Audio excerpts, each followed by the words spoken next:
Hello my dear student, welcome to Ravish mathematics classes.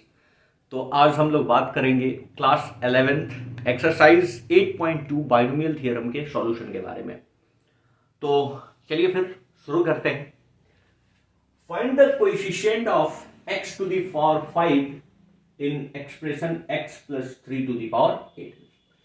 x plus 3 to the power 8 में x to the power 5 का जो coefficient होगा उसका हमें कोएफिशिएंट फाइंड आउट करना है। किस टर्म का? जहां पे x पे पावर क्या हो 5। अच्छा, अगर मैं इसके लिए जनरल टर्म की बात करूं तो आपको पता है NCR, R जो होता है वो किस पे पावर होता है? सेकेंड टर्म पे होता है। सेकेंड टर्म क्या है? 3 का पावर क्या है? R। ओके, और यहां पे x का पावर होता है n माइनस R। ये बात तो आपको पता है, ये बात पता है। और अगर मैं टर्म की बात करूं तो ये टर्म कौन सा होता है? अरे भैया R प्लस 1th टर्म तो होता है, क्योंकि NC0 क्या होता है? First term. NC1 क्या होता है? Second term. तो NCR क्या होगा? R प्लस 1th टर्म, क्योंकि पहला टर्म NC0 से स्टार्ट होता है और दूसरा टर्म NC1 जो होता है वो टर्म क्या होता है? सेकेंड नंबर होता है। तो ये R जो भी होता है उससे एक ज्यादा टर्म का वैल्यू होता है। तो T R plus 1th term NCR x to the power n minus R 3 to the power r होगा इसके अकॉर्डिंग। चाहो तो ऐसे लिखो। एक बात बताओ कि मैं इस चीज को यूज कर रहा हूं, ओके, और मुझे यहां पे वैल्यू चाहिए कितना? 5 चाहिए, 5 चाहिए मुझे वैल्यू, ठीक है। तो बड़े ध्यान से समझो कि अगर मुझे यहां पे वैल्यू 5 चाहिए तो r का वैल्यू मैं क्या ले रहा हूं? 3। अगर r 3 होगा तो देखो n का वैल्यू क्या है? 8। तो 8 माइनस 3 क्या हो जाएगा? 5। पहला तरीका तो ये है। दूसरा तरीका समझो कि क्या मैं इसे 3 प्लस एक्स का पावर 8 नहीं लिख सकता हूं? क्या लिख सकता हूं? क्या? अरे ये दोनों चीज तो सेम है, क्लियर है क्या? अब मुझे x का ओवर पावर क्या चाहिए? 5 चाहिए। तो बड़े आराम से मैं लिख सकता हूं 8c5, क्योंकि मैं जानता हूं जो 5 होगा वो सेकेंड टर्म पे पावर होगा, मतलब x का पावर यहां पे क्या हो जाएगा? 5। x का पावर 5 और 3 जो फर्स्ट टर्म है उस 3 पे जो पावर होगा वो क्या होगा? 8 माइनस 5। 8 माइनस 5। तो चाहो तो ऐसे कर लो, दोनों तरीका आपके पास है और मुझे तो ज्यादा बेहतर ये तरीका लग रहा है, ठीक है। और ये टर्म कौन सा होगा? आप देखो एनसीआर, आर का वैल्यू अगर 5 है तो ये टर्म कौन सा होगा? 6 होगा। ये टर्म कौन सा होगा? 6 होगा।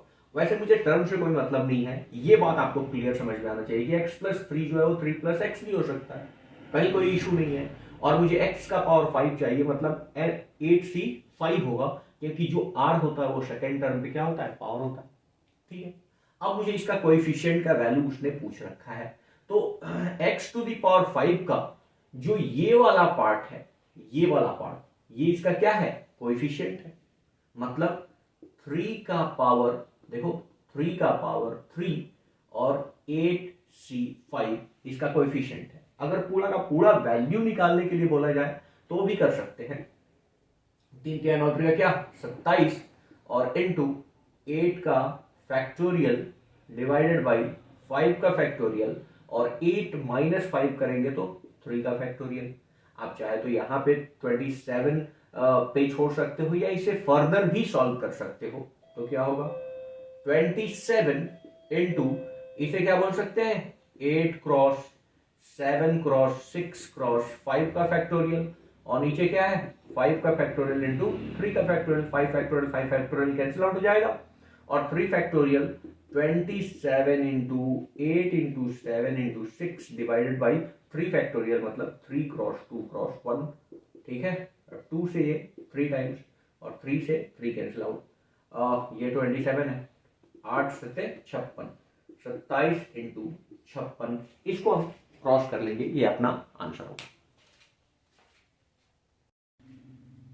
तो यहां पे इसे हम फर्दर मल्टीप्लाई कर सकते हैं, और मल्टीप्लाई करने पे ये 512 के आसपास है, ठीक है। ये अपना आंसर है 512, ठीक है। अब बात करते हैं यहां पे हमें b ओवर जो सेकेंड टर्म है उस टर्म पे पावर मुझे क्या चाहिए, 7 चाहिए।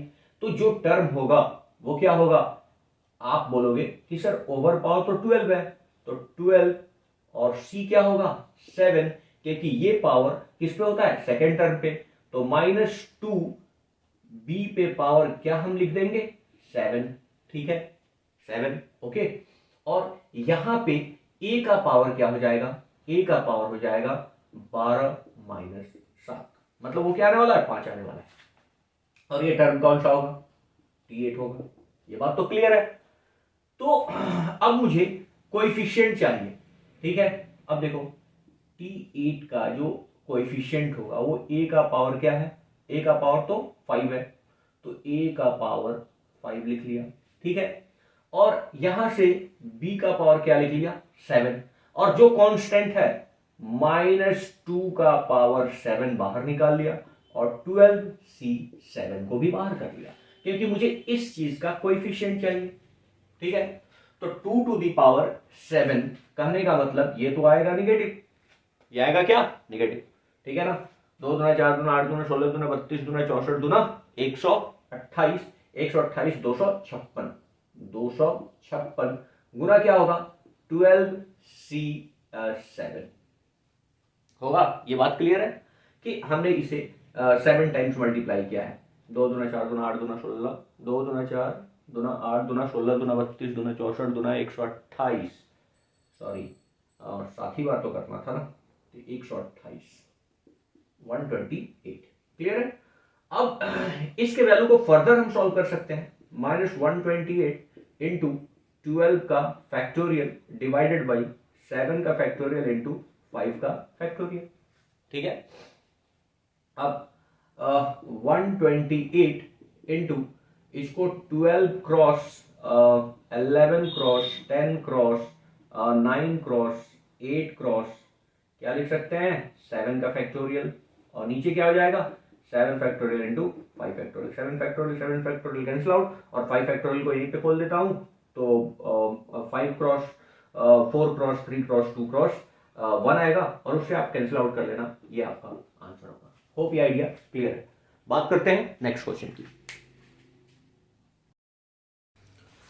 तो क्वेश्चन नंबर 3 और 4 में उन्होंने बोल रखा है कि आपको जनरल टर्म लिखना है। जनरल टर्म का फॉर्मूला आपको पता है कि T R plus 1 equals to क्या होता है NCR a to the power n minus r b का पावर r। ये आपको पता है कि जनरल टर्म यही होता है। तो यहां पे हमें जनरल टर्म लिखना है इस क्वेश्चन में, तो हम क्या लिखेंगे T R plus 1 equals to 6CR, 6CR, okay. और यहां पे एक्स स्क्वायर टर्म है, तो एक्स स्क्वायर पे क्या होगा 6 माइनस r, और माइनस वाई पे पावर क्या होगा r होगा, ओके। ये इसका जनरल टर्म हो गया।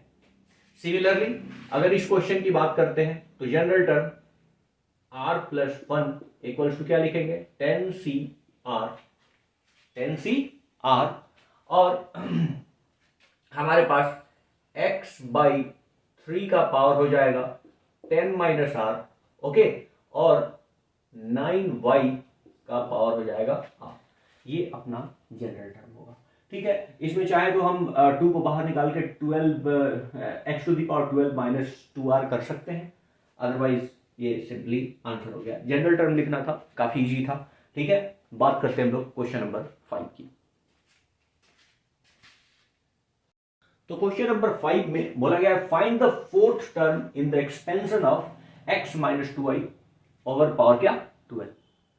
तो फोर्थ टर्म हमें लिखना है। तो T4 आप समझ रहे हो कि ये 12C3 से स्टार्ट होगा, ओके, 12C3 से स्टार्ट होगा, ये बात पता है। टी आर प्लस 1 कहां से स्टार्ट होता है NCR से, ओके। और ये वाला पावर -2y कर पावर कहां चला जाएगा 3, और यहां पे x का पावर हो जाएगा 12 - 3। होप ये आइडिया क्लियर है।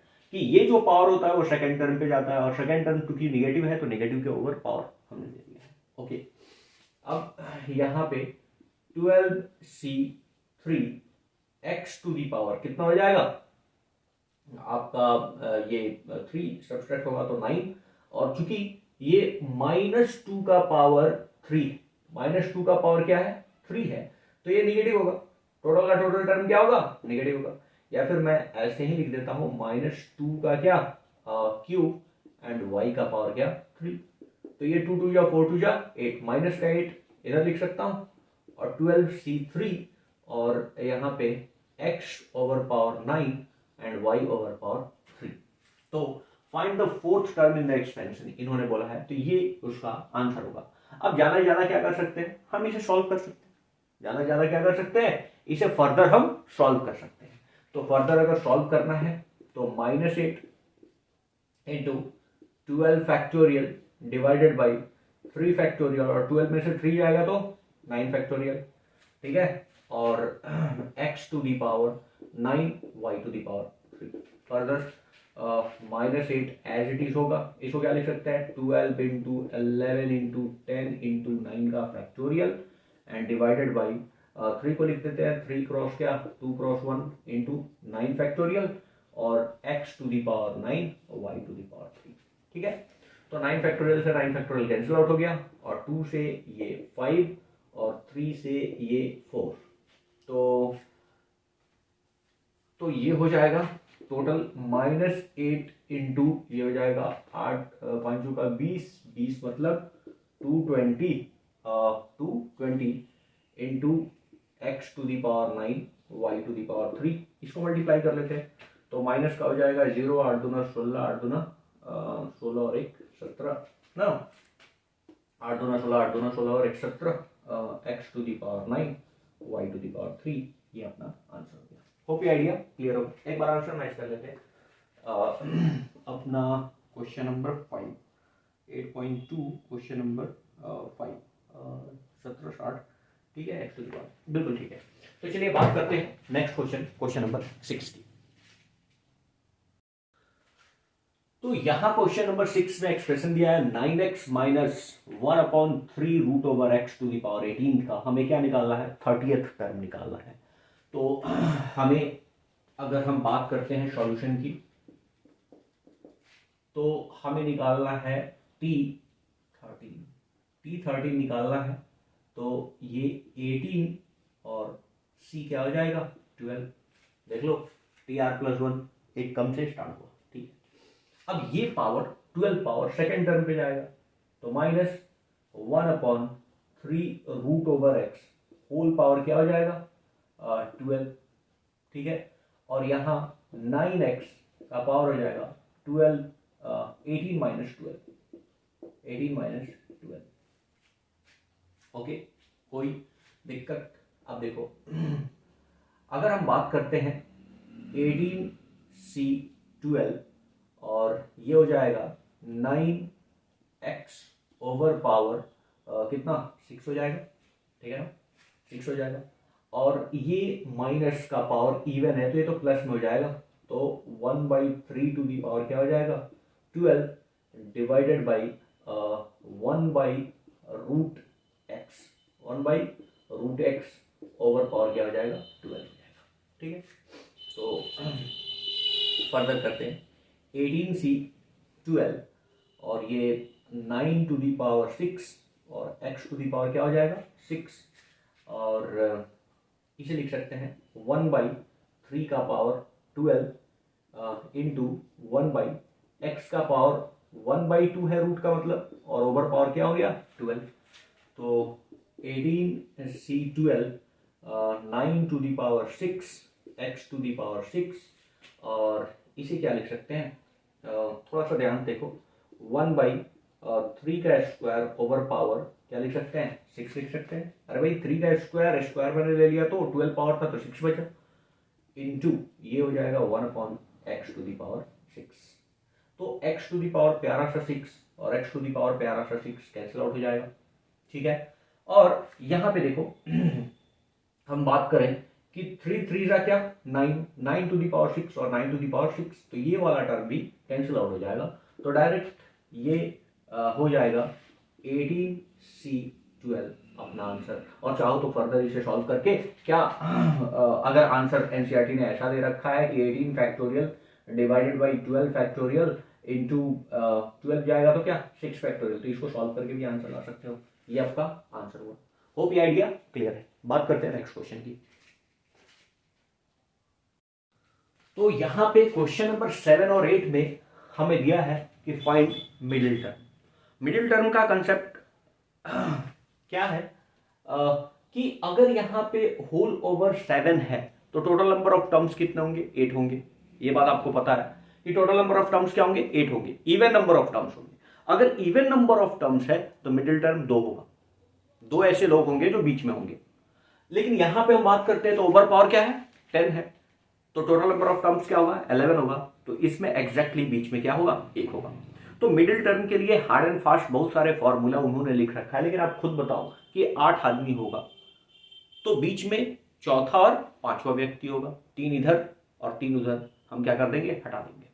अगर यहाँ पे 11 व्यक्ति है तो 5 इधर 5 इधर, मतलब एग्जैक्टली 6 टर्म होगा। तो फॉर्मूला का कोई मतलब बनता नहीं है। देखो यहां पे जो टर्म होगा वो 4th टर्म और टर्म जो होगा वो 5th टर्म, ये दोनों मिडिल टर्म होंगे। होप ये आइडिया क्लियर होगा। ठीक है ना, क्योंकि 8 है तो 3 3 हमने हटा दिया, तो चौथा और पांचवा टर्म क्या होगा मिडिल टर्म होगा। इसमें 11 है तो टर्म कौन सा T6 जो होगा वो मिडिल टर्म होगा। ठीक है, अब इसे लिखना तो बखूबी आप जानते हो। अगर T4 लिखना है तो 7C3 से स्टार्ट होगा। TR+1 R से स्टार्ट होता है, ये बात तो आपको पता है कि 4th टर्म होगा तो NC3 होगा। ठीक, अब ये वाला पावर कहां जाएगा x³ का पावर क्या चला जाएगा 3। ओके, और 3 का पावर हो जाएगा 7 - 3, ये होगा मिडिल टर्म। फर्दर इसे सॉल्व कर सकते हैं। ओके, अब फर्दर अगर सॉल्व करें तो 7C3 और ये 3 का पावर क्या हो जाएगा 4 हो जाएगा। और चूंकि ये पूरा का पूरा टर्म कहाँ जाएगा नेगेटिव में जाएगा। ठीक है ना, क्यों, क्योंकि माइनस का पावर 3, और इसे हम लिख सकते हैं x का पावर 3 3 का क्या हो जाएगा 9 हो जाएगा, एंड 6 का क्या हो जाएगा क्यूब। ठीक है, ये इसका मिडिल टर्म होगा। फिर T5 भी इसका मिडिल टर्म होगा, 2 टर्म होगा। T5 के लिए कहां से स्टार्ट होगा 7C4 से स्टार्ट होगा, और x³/6 माइनस का था, इस पे पावर होगा 4, और यहाँ पे 3 का पावर होगा 3। ठीक है ना, 4 3 7। अब इस बार ये चीज क्या होगा पॉजिटिव होगा, तो हो जाएगा 7C4 और 3 का पावर 3 मतलब 27 बोल सकते हैं। ठीक है, और ये x⁴ क्या होगा 4। फर्दर इसे सॉल्व कर सकते हो। ठीक है ना, फर्दर इसे सॉल्व कर सकते हो, ये आपका काम है। ठीक है, अब देखो यहाँ पे 6 लिखना है तो क्या हो जाएगा 10C5। ओके, और 9y ओवर पावर क्या हो जाएगा 5, और x/3 ओवर पावर क्या हो जाएगा 5, इस पे भी पावर 5 होगा। और इसके बाद सॉल्व करना आपका काम है। ठीक है ना, आप कर पाओगे। 10C5 9⁵ और यहाँ हो जाएगा x⁵ y⁵, और यहाँ पे होगा 3 का पावर 5। ठीक है ना, 3 का पावर 5। तो इसे फर्दर आप सॉल्व कर सकते हो, और ये आपका क्या होगा मिडिल टर्म होगा। होप ये आइडिया क्लियर है। बात करते हैं हम लोग 9 नंबर क्वेश्चन की। तो 9th नंबर क्वेश्चन में बोला है in the expansion of 1 + a⁴m + n prove that coefficient of a⁴m and a⁴n are equal. दोनों का कोएफिशिएंट इक्वल, a⁴m और a⁴n का कोएफिशिएंट हमें क्या प्रूव करना है इक्वल है।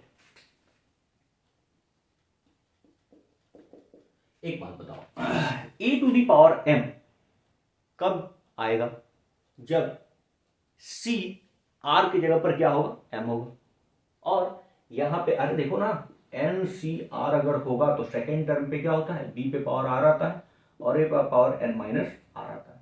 तो ये जो m है ठीक है ना वो NCR की जगह पर m होगा। ठीक है, अब देखो T M plus 1th term को कैसे लिखेंगे? हम लिखेंगे ओवर पावर क्या है, M plus N C M, क्योंकि एक कम से स्टार्ट होता है। ये बात समझ में आ रहा है? और ए का पावर एम हो जाएगा, ए का पावर एम हो जाएगा, और हम 1 के ओवर कुछ भी पावर हो उससे कोई फर्क पड़ेगा नहीं, इसीलिए मैंने 1 को लिखा नहीं, क्योंकि 1 का पावर होता है M plus N minus M, A to the power 1 to the power N आता है, उससे कोई फर्क पड़ता नहीं। ठीक है, तो अगर मैं इसके कोएफिशिएंट की बात करूं कि A to the power M का कोएफिशिएंट क्या है, तो coefficient of A to the power M बराबर क्या हो जाएगा, M plus N C M.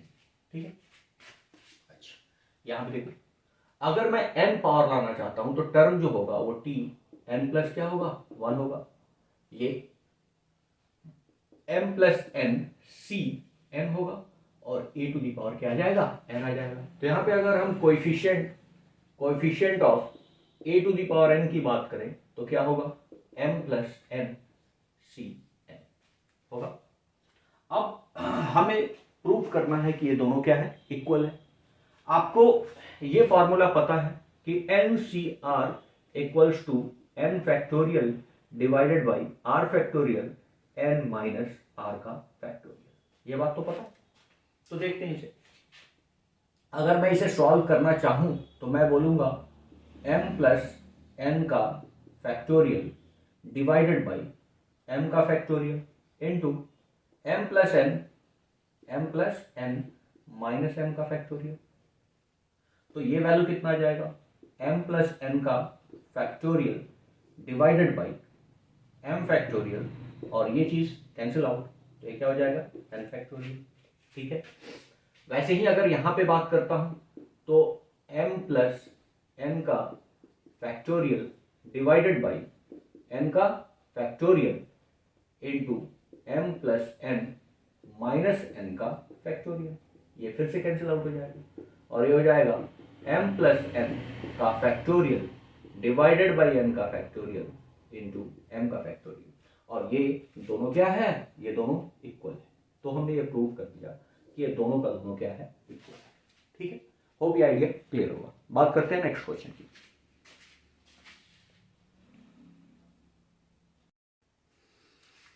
तो अगला question 10th number, the coefficient of r minus 1th term, rth term and r plus 1th term in the expansion of x plus 1 to the power n are in the ratio of 1:3:5. Find the n and r, value of n and r। तो चलो देखते हैं, अगर मैं बात करूं इसके solution की, तो हमारे पास जो एक्सपेंशन दिया गया है वो x प्लस 1 का पावर क्या है, n है, ओके, और मुझे उसका r माइनस 1th टर्म लिखना है, तो t r minus 1th term अगर होगा तो ये स्टार्ट होगा n c r माइनस 2 से, ठीक है ना, एक कम तो जाएगा ना, और ये जो पावर होगा, सोचो इस चीज को मैं ऐसे भी लिख सकता हूं 1 प्लस क्या x, ओके, तो मैंने ऐसे लिख लिया ताकि मैं डायरेक्ट इसे यूज कर पाऊं। तो x टू दी पावर, वैसे इसे कोई फर्क पड़ने वाला नहीं है, n माइनस r माइनस 2, ठीक है, यही तो टर्म होगा। अच्छा, अगर हम बात करते हैं t rth टर्म की, तो ये स्टार्ट होगा n c r माइनस 1 से, ओके, और ये सेकेंड टर्म पे जाएगा x टू दी पावर क्या हो जाएगा, r माइनस 1, ओके। अब बात करते हैं कौन सा, t r plus 1th term, ये कहां से स्टार्ट होगा, n c r से, और x का पावर क्या हो जाएगा, r हो जाएगा, यही तो टर्म होगा। लेकिन मुझे केवल उसके कोएफिशिएंट के बारे में बात करना है, क्योंकि बोला है the coefficient of r minus 1th term, rth term, r plus 1th term in the expansion are in the ratio this 1:3:5। अब यहां देखो, तो टी आर माइनस वन का coefficient N C R minus two होगा, is to N C R minus one is to N C R का value उन्होंने दे रखा है कि 1:3:2 क्या है 5 है। मतलब इस रेशियो के अकॉर्डिंग बात करें तो इसका वैल्यू 1 और इसका वैल्यू क्या है 3 है। मतलब इस दोनों का रेशियो 1:3 है और अगर इस दोनों को पर्टिकुलर एज्यूम करेंगे तो इसका रेशियो 3:5। ठीक है, तो हम ऐसा करते हैं, हमें एन और आर का वैल्यू निकालना है, तो अब ऐसा करते हैं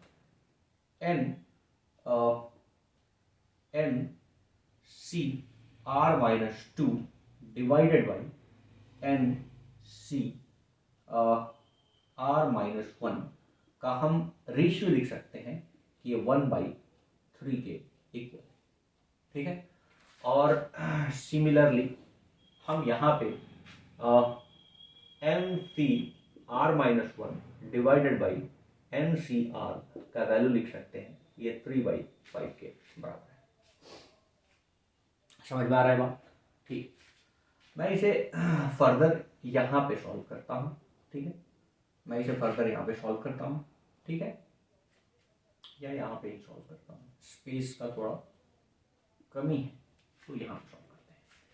N C R minus two को हम क्या लिख सकते हैं, एन का factorial divided by R minus two का फैक्टोरियल और N minus R plus two का फैक्टोरियल लिख सकते हैं एंड डिवाइडेड बाई इस वाले को एन का factorial divided by R minus one का factorial N minus R plus one का फैक्टोरियल इक्वल्स टू क्या हो जाएगा 1/3।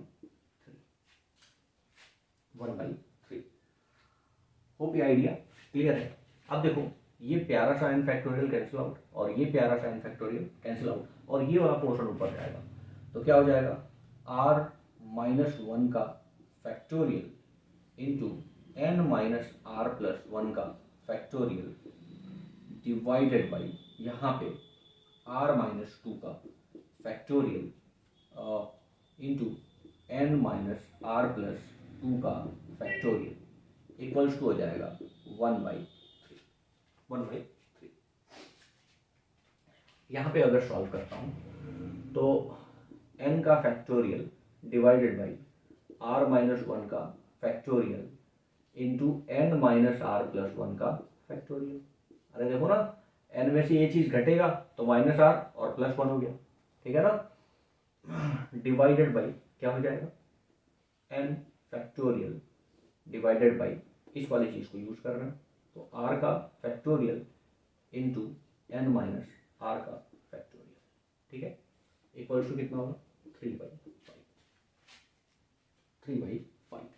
ओके, तो अब ये फिर से ये वाला चीज कैंसिल हो जाएगा और इसे मैं लिख सकता हूँ r का factorial into N minus R का factorial divided by R minus one का factorial N minus R plus one का फैक्टोरियल इक्वल्स टू 3/5। होप ये आइडिया क्लियर। मैं ऊपर मिटा देता हूँ, आप इसे नोट डाउन कर लीजिएगा, ठीक है ना। मैं ऊपर मिटा देता हूँ, ठीक है, यहाँ तक क्लियर है। तो मैंने इसे मिटा दिया।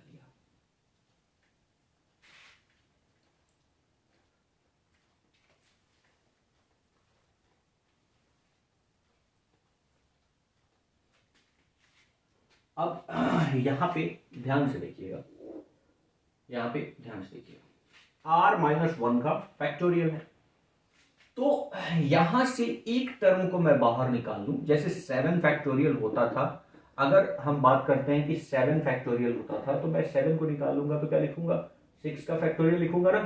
तो वैसे ही अगर r माइनस वन निकाल लिया, r माइनस वन को मैंने बाहर निकाल लिया तो क्या लिखूंगा r माइनस टू का फैक्टोरियल। होप ये आइडिया क्लियर होगा। देखिए r माइनस वन एक टर्म बाहर निकाला तो r माइनस टू बचा होगा और वहां पे फैक्टोरियल लगा दिया। यहां पे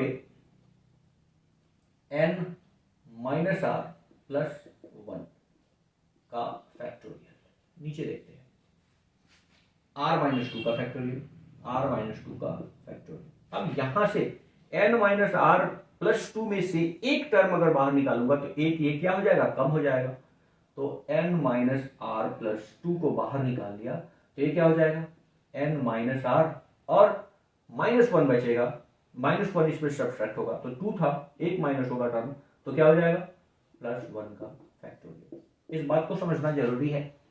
N minus R plus two के एक टर्म को, मतलब इस पर्टिकुलर टर्म को बाहर निकाल लिया तो जो ये पर्टिकुलर टर्म था ये कम हो जाएगा। अरे देखो N minus R plus two का फैक्टोरियल अगर है तो मैं N minus R plus two बाहर निकाल लिया तो आगे क्या बचेगा, N minus R plus two minus one हो जाएगा ना, और उसका फैक्टोरियल बचेगा तो एक टर्म घटेगा तो टू माइनस वन, वन का फैक्टोरियल होगा।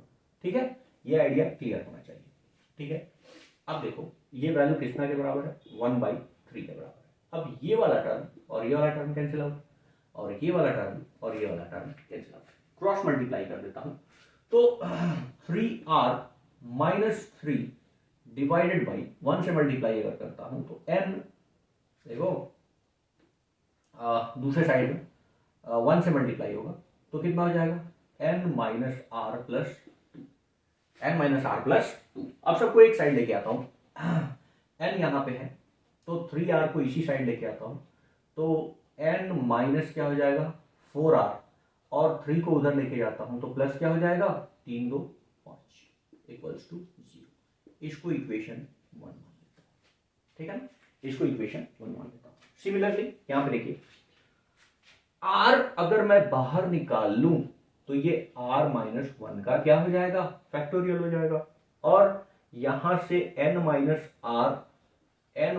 आर फैक्टोरियल को एज इट इज छोड़ देता हूं, r माइनस वन का फैक्टोरियल। अब इसमें से एक टर्म बाहर निकालूंगा तो अगला टर्म एक बार एक कम हो जाएगा तो n minus R plus one को अगर मैं बाहर निकाल लूं तो n माइनस आर का फैक्टोरियल बचेगा, और ये वैल्यू है 3/5 की, ये हो जाएगा। ठीक है, अब क्रॉस मल्टीप्लाई तो 5r इक्वल्स टू, इधर मल्टीप्लाई करूं तो 3n माइनस 3r प्लस 3 होगा, 5r को उधर लेके जाता हूं तो 3n minus 8r plus 3 equals to 0। इसको इक्वेशन क्या मान लेता हूं। अब देखो ये इक्वेशन 1 और ये इक्वेशन क्या 2, इस दोनों को सॉल्व करके मैं n और r दोनों वेरिएबल का वैल्यू निकाल पाऊंगा।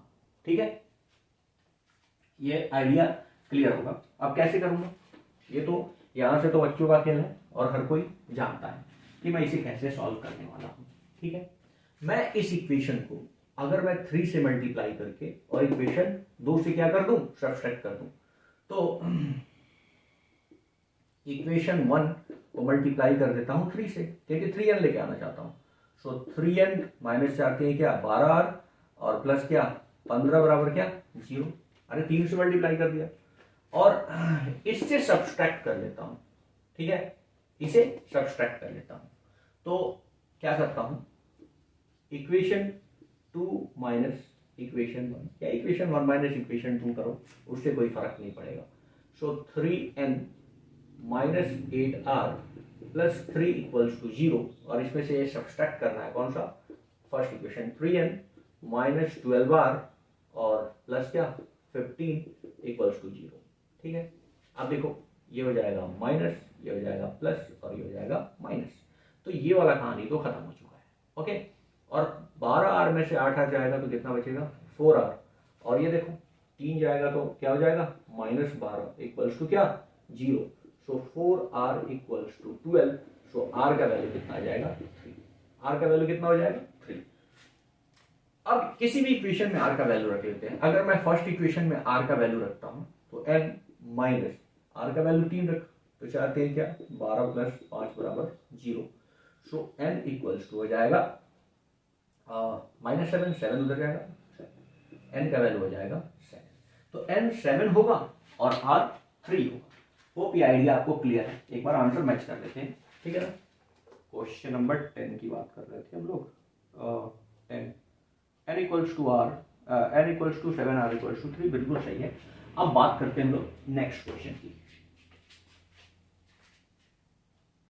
तो अगला इन्होंने क्वेश्चन दिया है कि prove that the coefficient of x to the power n in the expansion x1 plus x to the power 2n is twice of the coefficient of x to the power n in the expansion this। मतलब हमें ये करना है कि x to the power n का coefficient इस expansion में निकालना है और x to the power n का कोएफिशिएंट इस एक्सपेंशन में निकालना है और फिर दोनों के कोएफिशिएंट को कंपेयर करना है, ठीक है। और कंपेयर करके ये दिखाना है कि पहला वाला कोएफिशिएंट दूसरे वाले कोएफिशिएंट से दो गुना है। बात करते हैं। एक एक्सपेंशन है 1 प्लस एक्स ओवर पावर क्या 2n और इसमें मुझे x to the power n का क्या निकालना है, कोएफिशिएंट निकालना है। तो देखो x to the power n लाने के लिए हम यूज करेंगे 2n और c की जगह पर क्या होगा, r की जगह पर क्या होगा, n होगा। तभी तो x का पावर क्या आएगा, n आएगा। और ये जो टर्म होगा वो t n plus 1th term होगा। n प्लस क्या होगा, 1th टर्म होगा। ये तो क्लियर है भैया। कुछ नहीं, x to the power n लाना है तो आप जानते हो ना, NCR r जो होता है वो सेकेंड टर्म पे क्या होता है, पावर होता है। तो सेकेंड टर्म क्या है, x है और उस पे पावर मुझे क्या लाना है, n लाना है। तो ये स्टार्ट कहां से होगा, r के यहाँ पर क्या होगा, n और टोटल पावर है कितना, 2n है। 2n हमने दे रखा है, ओके। तो इसका जो कोएफिशिएंट होगा, कोएफिशिएंट वो क्या होगा, 2nCn होगा। अब बात करते हैं, एक एक्सपेंशन दे रखा है 1 plus X to the power 2n minus 1। अब इस पे मुझे x to the power n का क्या निकालना है, x to the power n का कोएफिशिएंट निकालना है। तो 2n माइनस 1 और यहां पे भी r की जगह पर क्या होगा, n होगा। तभी तो x का पावर क्या आएगा, n, और ये जो टर्म होगा वो n प्लस 1th टर्म यहाँ पे भी होगा, ठीक है। अब इसका कोएफिशिएंट की अगर हम बात करते हैं तो क्या हो जाएगा, 2n माइनस 1 Cn, ठीक है। अब हमें शो करना है ये वाला दो गुना है इसके, तो कैसे कर पाएंगे, देखते हैं। इसे मैं सॉल्व करूं तो मैं लिख सकता हूं 2n का क्या फैक्टोरियल डिवाइडेड बाई n का फैक्टोरियल और यहां पे 2n माइनस n का फैक्टोरियल होगा, क्लियर है। और इसे अगर मैं लिखता हूं तो क्या लिखूंगा, 2n माइनस 1 का फैक्टोरियल डिवाइडेड बाई n का factorial into 2n minus 1 minus n का फैक्टोरियल, ठीक है। यहां तक क्लियर। अब देखो, हम यहां से 2n को अगर कॉमन ले ले तो 2n माइनस 1 का फैक्टोरियल यहां पे बचेगा एंड डिवाइडेड बाई यहां पे n फैक्टोरियल तो एज इट इज है और यहां पे n फैक्टोरियल, यहां पे क्या n फैक्टोरियल, 2n में से n चला गया, n फैक्टोरियल। अगर इसकी हम बात करते हैं तो 2n माइनस 1 का फैक्टोरियल डिवाइडेड बाई ये हो जाएगा n फैक्टोरियल और n सब्सट्रैक्ट हो गया तो n माइनस 1 का क्या हो जाएगा, फैक्टोरियल हो जाएगा। n माइनस 1 का क्या हो जाएगा, फैक्टोरियल हो जाएगा। ये बात समझ में आ रहा है। अब यहां से देखो, दोनों ये बातें क्लियरली आपको समझ में आनी चाहिए। इसमें मैंने कुछ नहीं किया है, जो फॉर्मूला है एनसीआर का फॉर्मूला क्या होता है, NCR equals to n factorial divided by r factorial n minus r factorial. बस मैंने इसे ही यूज किया है, ठीक है। अब देखो, हमें 2 टाइम्स प्रूफ करना है। अब देखो, इसके डिनोमिनेटर में n factorial n minus 1 factorial, तो इस यहाँ पे मैं यहीं पे मैं कर लेता हूँ, आप नेक्स्ट स्टेप कीजिएगा। तो यहां से एक n को अगर मैं बाहर निकाल लूं, एक n को बाहर निकाल लूं तो यहाँ पे n माइनस 1 का क्या लिख सकता हूँ, फैक्टोरियल लिख सकता हूँ क्या। अब देखो, दोनों का डिनोमिनेटर ये चीज आया और n क्या हो गया, कैंसिल आउट हो गया, न्यूमरेटर सेम है और ये क्या हो गया, 2n माइनस 1 का 2 टाइम्स है और ये 2n माइनस 1 का 1 टाइम्स है। तो हमने ये प्रूव कर दिया कि ये कोएफिशिएंट क्या है, डबल है इस कोएफिशिएंट की, ठीक है ना। ये जो कोएफिशिएंट है वो 2 टाइम्स है। ये क्या लिख सकते हैं, अगर इस कोएफिशिएंट को हम लिखें तो 2 times of coefficient in x to the power n in क्या 1 plus x to the power 2n minus 1, times है, दिख रहा है ना, ये कोएफिशिएंट, यहाँ पे तो सारी चीज सेम है और इसका 2 मल्टीप्लाई में। तो होप ये आइडिया क्लियर है। 11 नंबर क्वेश्चन क्लियर है। बात करते हैं लास्ट क्वेश्चन 12 नंबर की। तो यहाँ पे last question, find the positive value of m for which the coefficient of x square in the expansion 1 plus x to the power m is 6। x square है ना, हाँ x square। Find the positive value of m for which the coefficient of x square in the expansion this is 6। Okay, एक बात बताओ कि हमें अगर x square चाहिए तो mc2 से शुरू होगा और ये जो टर्म होगा वो t3 होगा, क्योंकि r से एक ज्यादा टर्म होता है। अच्छा, तो ये एक्स स्क्वायर होगा, ये एक्स स्क्वायर होगा, क्योंकि 1 से तो कोई मतलब है नहीं। अब मैं इसके कोएफिशिएंट की अगर बात करूं तो कोएफिशिएंट ऑफ एक्स स्क्वायर जो है वो क्या है, mc2, और इसका वैल्यू अकॉर्डिंग टू क्वेश्चन क्या दे रखा है, 6 दे रखा है। अच्छा, तो m factorial divided by 2 factorial into m minus 2 का फैक्टोरियल बराबर क्या होगा, 6 होगा।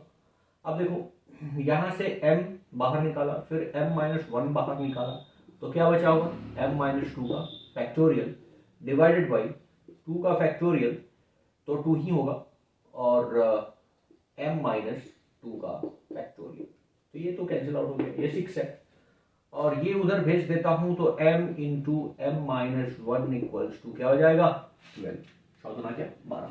तो इसके लिए यहां से सिमिलरली दिख रहा है कि ये 4 होगा और ये क्या हो जाएगा 3, 4 3 12, तो m का वैल्यू कितना होगा, 4 होगा, और m इक्वल्स टू 4, क्योंकि दो कॉन्सेक्यूटिव नंबर्स का प्रोडक्ट 12 आ रहा है, मतलब 4 और 3 रहा होगा, या फिर क्वाड्रेटिक को सॉल्व करेंगे तो यहाँ सिमिलरली दिख रहा है, तो m इक्वल्स टू क्या हो जाएगा 4। होप ये आइडिया क्लियर होगा और इसके सॉल्यूशंस आपको समझ में आए होंगे। अगर आपको ये वीडियो अच्छा लगता है तो लोगों में शेयर कीजिए, सब्सक्राइब कीजिए, लाइक कीजिए, ताकि हमारा भी हौसला बढ़ते रहे। तो चलिए मिलते हैं नेक्स्ट वीडियो में, टिल देन बाय बाय, टाटा, थैंक यू।